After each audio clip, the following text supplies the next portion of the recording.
আজ তো ধর্ষকের কোনো বিচার হচ্ছে না, ধর্ষণ হচ্ছে পাইকারি দরে, বিচার হচ্ছে না। আইন এমন ভাবে ঘোরানো পেঁচানো, ধর্ষকগুলি খালাস পেয়ে যাচ্ছে। আবার নতুন কিছু ধর্ষক তৈরি হয়েছে, ধর্ষণ করে মেয়েটাকে হত্যা করে। আযানিয়াতু ওয়াজ্জানি ফাজলিদু কুল্লা ওয়াহিদিন মিনহুমা মিআতা জালদা। আল্লাহ তাআলা বলেছেন জেনাকারের শাস্তি হচ্ছে 100 দোররা মারা এবং প্রাণদণ্ড দেওয়া। জেনাকারের শাস্তি প্রাণদণ্ড দাও।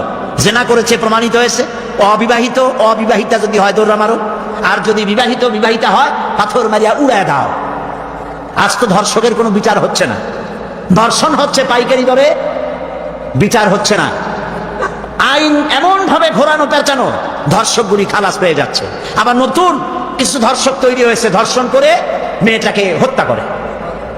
নাউজুবিল্লাহ, বলেন নাউজুবিল্লাহ। এগুলো মানুষ না, এগুলো জানোয়ার। মনে রেখো, তুমি যার মেয়ে, কারো মেয়ে অথবা কারো বোন অথবা কারো বউকে যদি এইভাবে বেইজ্জত করে থাকো, তোমার বউ, তোমার বোন, তোমার মেয়ে অক্ষত থাকবে না।